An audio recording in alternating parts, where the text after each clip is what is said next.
All right, I had a couple students ask if I could do an extra video to look at the hardest level of implicit.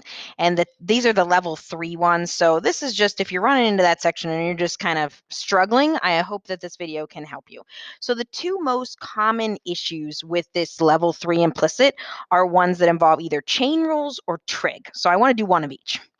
So we start this one with my chain rule. So when I derive, I'm going to bring the power out front. I'm going to take it to a power 1 less.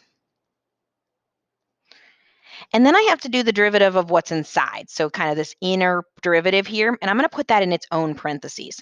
So the derivative of what's inside is going to be 3x squared plus 4y dy dx.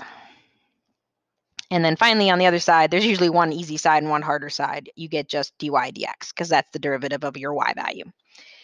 So here's the issue that I noticed a lot of students were struggling with. The next step of implicit, you're supposed to move your terms around, get all your dy dx terms on one side and all your ones without it on the other. But you can't do that until you distribute a little bit. When you distribute, this entire chunk needs to distribute together. So you're going to multiply all of it by 3x squared, and you're going to multiply all of it by the 4y dy dx. You cannot change this big parentheses piece because it's currently to the 4th power. So this is what that's going to look like. When I multiply it by the 3x squared, I can multiply the 5 and 3 together, so I can get 15x squared, but I'm still going to have the x cubed plus 2y squared to the 4th as part of it. And then plus, when I distribute the next one, I'm going to multiply the 5 and the 4y, which is 20y. I still have a dy dx. I'm going to put the dy dx at the end. And I still have this big parentheses piece. So I still have an x cubed plus 2y squared to the 4th.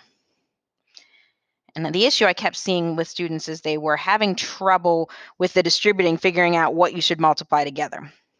So now you have two really big terms on the left side. One has dy dx, so I'm going to keep it. One doesn't, so I'm going to move it. So this one's going to move to the other side by subtracting. This is going to move to the other side by subtracting.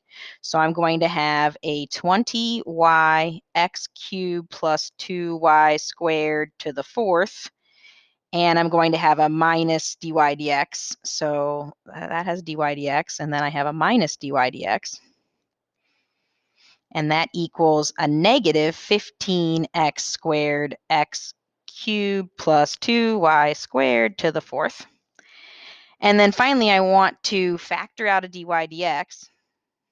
So when I do that, I still have the 20y, the x cubed plus 2y squared to the 4th, and then all of that minus 1. When I factor out this dy dx, I just have a minus 1.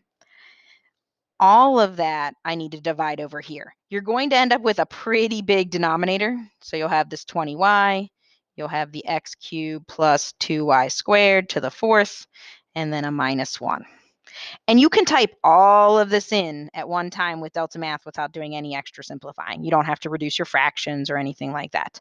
So that's how the chain rule, this is like the messiest you could possibly get with implicit with a chain rule. So let me show you a messy trig one, because that was the other one that I kept seeing students struggle with a little bit. So when you're deriving a trig function, you derive the trig function first. So derivative of sine is cosine, and the angle has to stay the same as it is originally. But then you have to multiply by the derivative of the angle. So this is like a type 1 trig problem. The derivative of the angle I'm going to put in its own parentheses. The derivative of x is 1. The derivative of 2y is 2 dy dx. And then on the other side, the derivative of 2y is 2 dy dx. So just like the previous one, I need to distribute, but when I distribute, this whole cosine piece has to stay together. So I'm going to distribute that times 1, and I'm going to distribute that times the 2 dy dx. So when I do that, I get cosine x plus 2y plus 2 cosine x plus 2y, and that term has the dy dx. I usually just put it at the end of the term, equals 2 dy dx. So just like the previous one, I'm going to bring the dy dx term here. I'm going to bring the non-dy dx term here. So I'm going to have a 2 cosine x plus 2y dx, dy dx, dy dx, minus 2 dy dx equals negative cosine x plus 2y. I'm going to factor out the dy dx. So when I do that, I get 2 cosine of x plus 2y minus 2.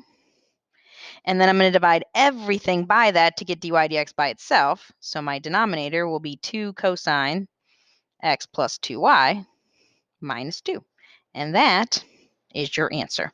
I think the number one sticking point was right going from step 1 to step 2, realizing that when you distribute something that's big, whether it's a trig or something to a power, it has to stay together when you distribute that. And that hopefully will help you with those types of problems.